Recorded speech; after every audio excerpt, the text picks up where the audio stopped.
It is a blueprint for world revolution. Red China's battle plan. Divide and encircle. Conquer and enslave. This film tells how it all came about.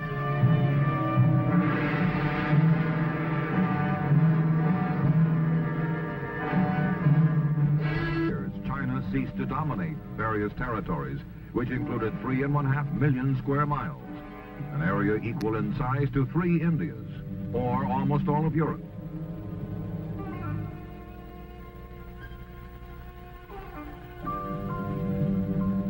Never in history had a major independent nation lost so much sovereignty and suffered so much humiliation.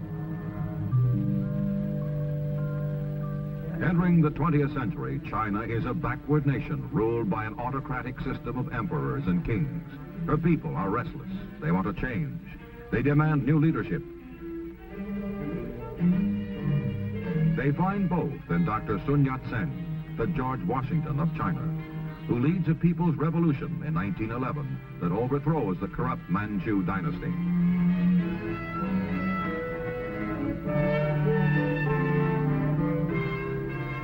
Dr. Sun's attempts to establish democracy in China are hampered by reactionaries, restorationists, warlords. And amid the chaos and unrest, the Chinese Communist Party is born. Mao Zedong attends the founding conference in 1921. A man of the soil, he believes that the ultimate power in China belongs to the peasants, who make up 80% of the nation's population.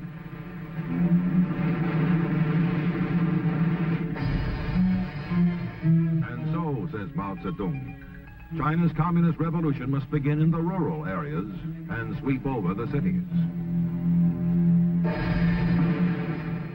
Chiang Kai-shek, succeeding Sun Yat-sen, works with the communists at first, but in 1927 he purges them from his government. Chiang's armies are able to drive the red troops into the mountains, but he can never wipe them out.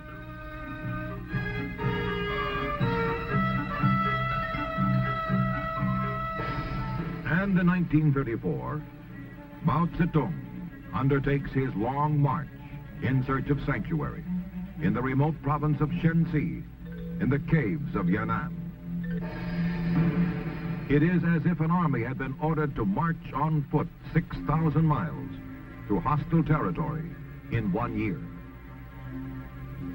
Following a tortuous roundabout route, the communists cross 18 mountain ranges, some of them higher than the European Alps.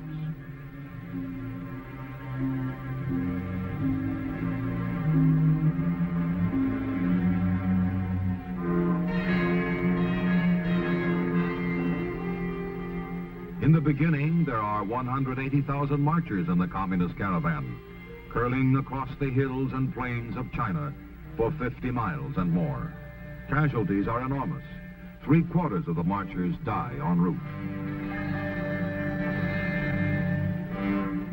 But the survivors press on, and when they reach their mountain sanctuary, Mao himself is on hand to salute and welcome them.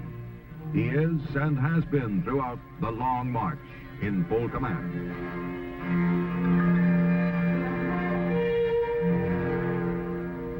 There are only a few thousand communists in the caves of Yan'an, but from this humble beginning, their influence will grow and multiply, reach out and conquer.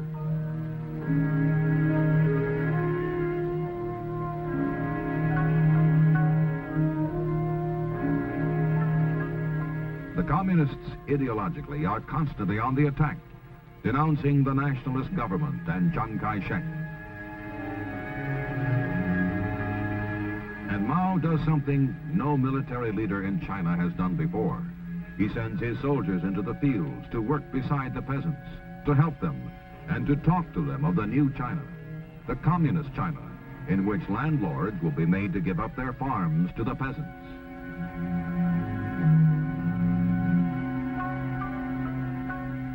Propaganda teams travel the countryside. Dancers perform morality plays in which the landlords are the devils and the communists are the forces of righteousness, trampling their class enemy.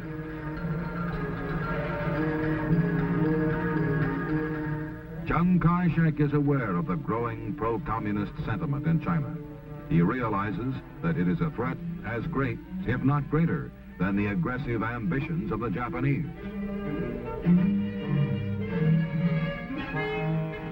For Chiang and for nationalist China, the sands of time are running out.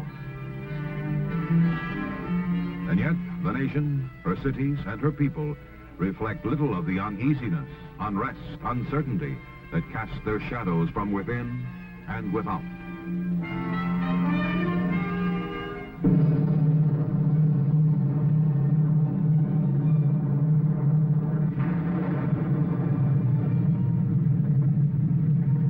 Shanghai, 1937. The blow falls. Japan strikes.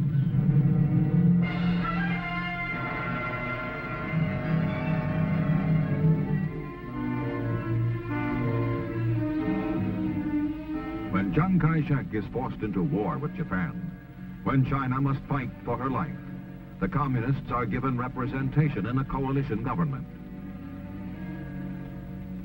Mao Zedong makes his real aims very clear.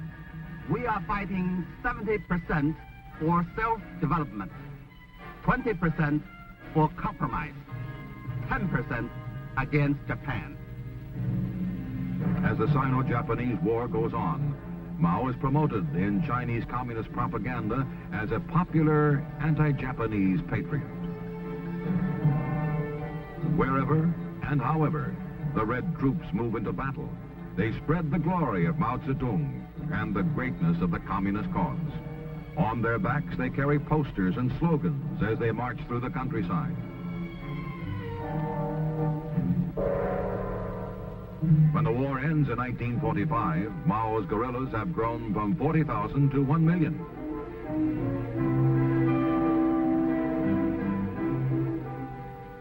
The enemy from without has been conquered, but within, the fight has just begun. For post-war China is a nation exhausted by battle. People eat grass. Misery and hunger are deeply etched on the land and on the people.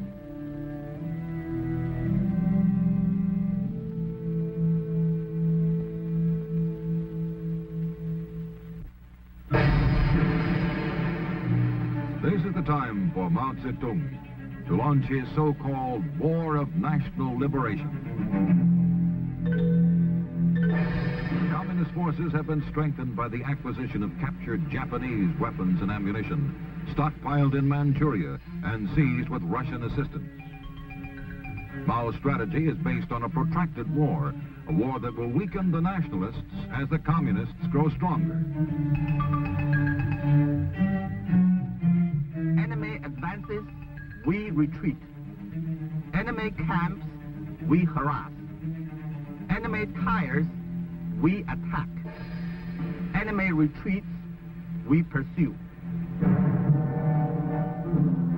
Time and again, Chiang Kai-shek's stronger, better equipped army units find themselves fighting an elusive, shadowy enemy that melts into the mountains.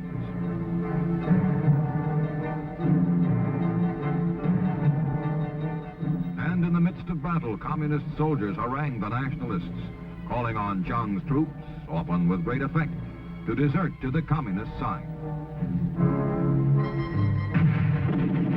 Mao Zedong's self-proclaimed War of National Liberation is a series of battles of annihilation. Injuring all of a man's 10 fingers is not as effective as chopping off one, and routing 10 enemy divisions is not as effective as annihilating one of them. Mao's conquest of mainland China begins with his guerrillas gaining control of the rural areas. Then the cities are surrounded and isolated, engulfed and defeated.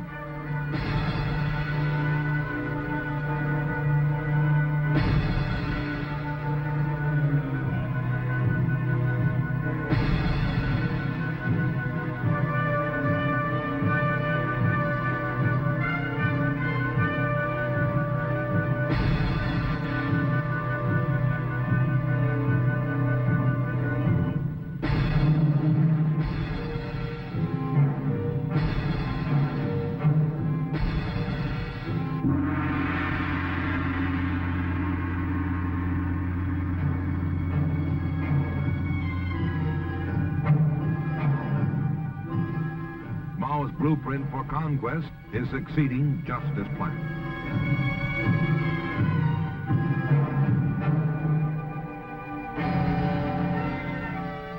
All along, Mao woos the intellectuals, the middle force in China, with talk of a coalition government, a united front, a new democracy. But Mao's promises of popular representation only mask the communist leader's real intentions.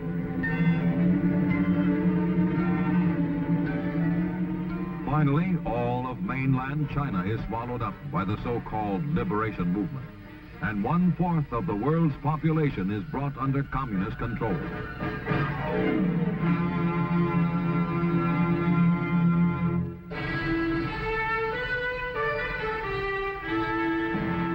But on Formosa, renamed Taiwan, more than 10 million Chinese remain free.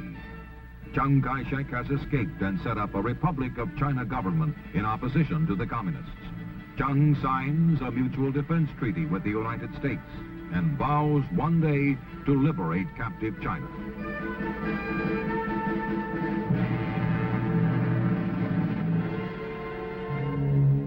In Beiping, on October 1st, 1949, Mao Zedong proclaims the birth of the People's Republic of China.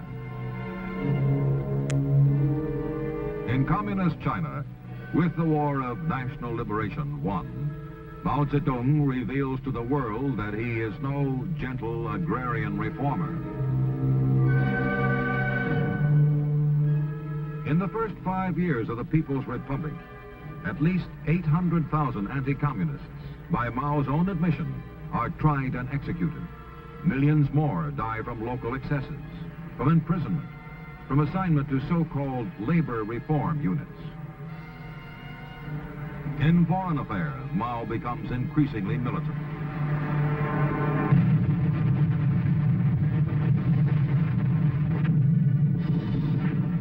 And in Korea in 1950, Communist China and the free world come into conflict when South Korea is invaded by communist forces from North Korea. The United Nations Security Council is convened in emergency session in New York, and the members vote to send troops into combat to help defend the independence and sovereignty of South Korea.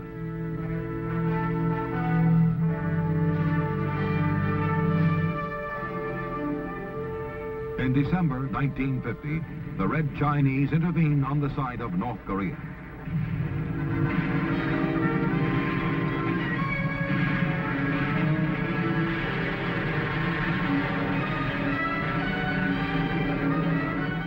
For 2.5 years, the UN and communist troops fight and fall in Korea.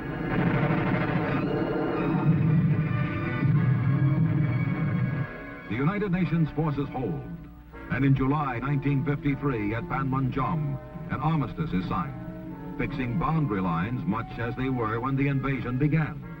General William Harrison signs for the United Nations. General Nam Il accepts the agreement for North Korea.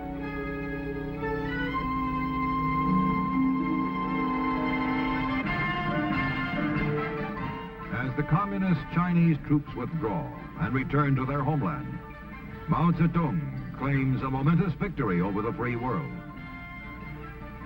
Mao tells the world, "The United States is a paper tiger."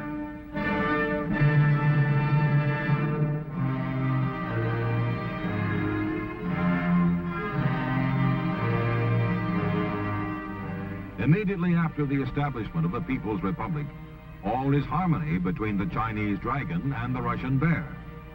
Moscow rolls out the red carpet for the visitor from Peking. And it is not long before the two giants of the communist world, controlling together more than 1 billion lives, sign a 30-year treaty of friendship, alliance, and assistance. Each country promises not to join in any coalition against the other, and both agree to consult regularly on matters of mutual concern.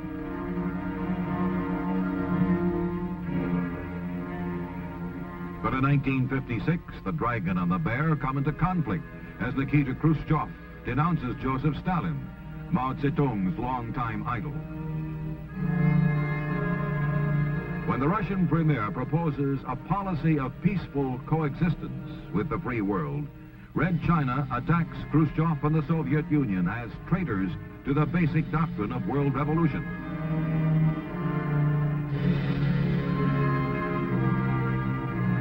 As the years go by, the rift grows wider.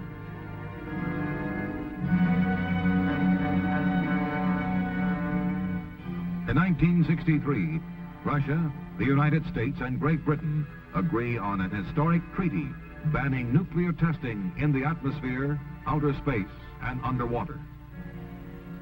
The treaty, the increasing contact and communications between Russia and the free world, reflect the Soviet leadership's growing concern with internal problems and so-called peaceful coexistence as a better way than force to spread communism around the world.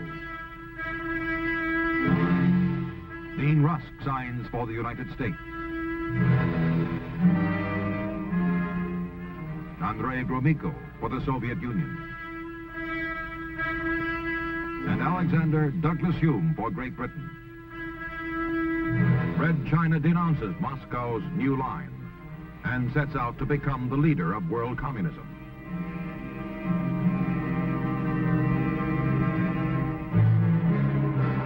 As generations of leadership change, as years pass, Peking may change its militant position.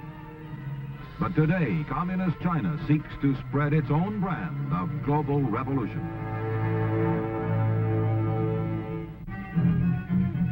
Mao's emissaries are sent into the underdeveloped nations of the world, the so-called rural areas.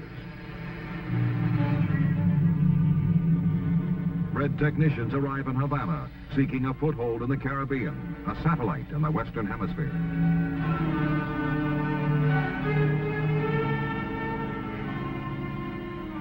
Raul Castro, Fidel's younger brother, travels behind the bamboo curtain to be greeted and decorated by Chinese military officials.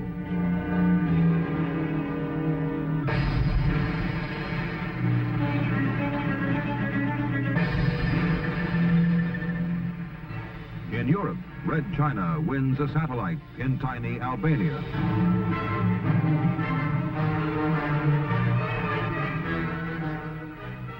And in talks and meetings, the Red leaders preach their gospel of world revolution through people's wars of national liberation. Satellite nations are emphatically reminded of Mao's admonition. Political power grows out of the barrel of a gun.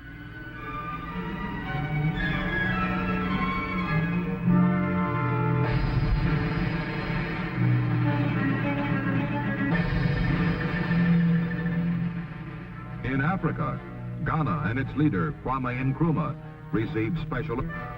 On state visits, the Ghanaian president is greeted by Zhou Enlai as Peking seeks to spread its influence throughout Africa.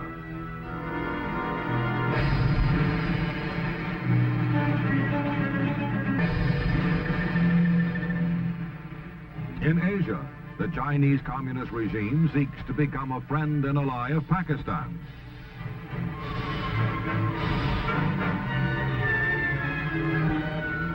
Zhou Enlai, Peking's apostle of world revolution, as he meets with President Ayub Khan.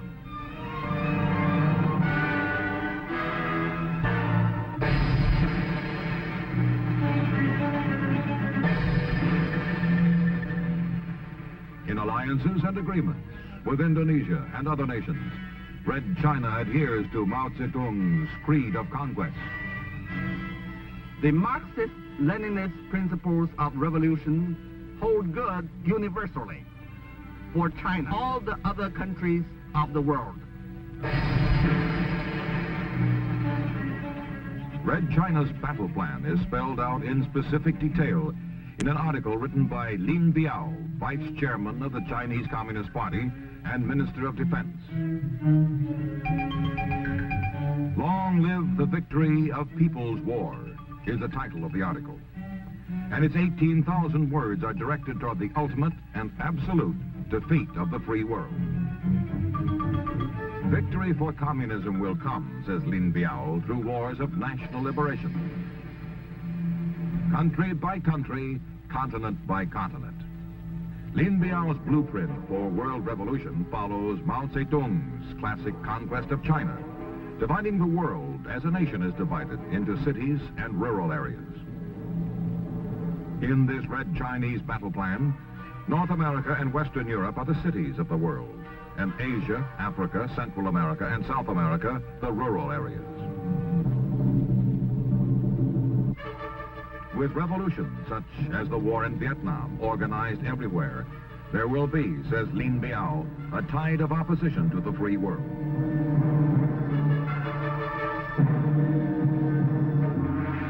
And the imperialists, the reactionaries, the Khrushchev revisionists will be swept from the stage of history.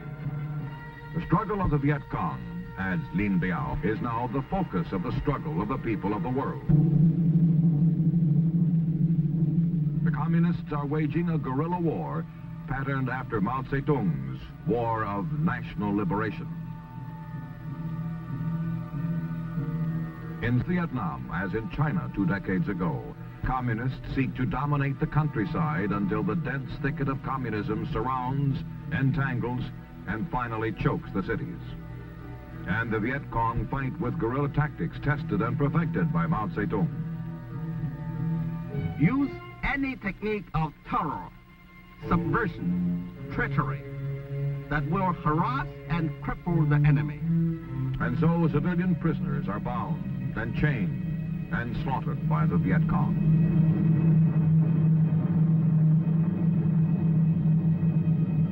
Peking is careful to assert that revolutions cannot be important. But, says Lin Biao, that does not exclude support for revolutionary peoples in their struggles.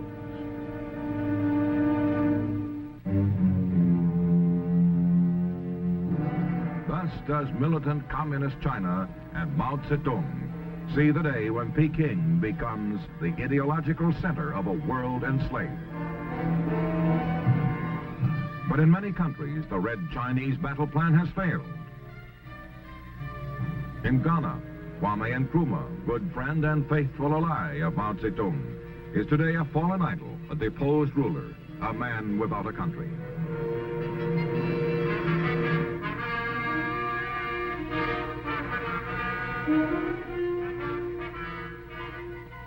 In Indonesia, anti-communist riots shake the country, and students storm the Red Chinese embassy. Sukarno is no longer the absolute ruler of the island empire. In the Caribbean, communist China suffers still another setback. Fidel Castro turns his back on Peking and sends Red China's technicians home, denouncing all but Castro's own brand of communism.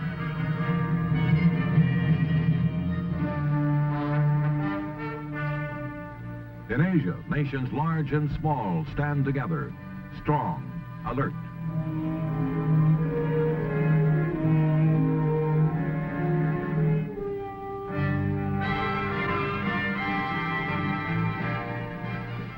Determined to respond to wars of aggression that deny people the chance to decide their own destiny. Striving for peace. Striving for a world in which nations live by law and reason, not by threats and destruction. In a world of so-called cities and rural areas, the emerging nations and industrial countries are today partners in progress, building together for peace. The cities, the fortunate nations of the world, are bringing to the rural areas, the poorer nations, the skills and assistance needed to help them and their people build and create a better life. For this generation and those to come, carrying on a tradition of hope and the dignity of man, a conviction born long ago, far away. When this bell rang out the news that a new nation was born, a new truth proclaimed, that man is born to be and to remain forever free.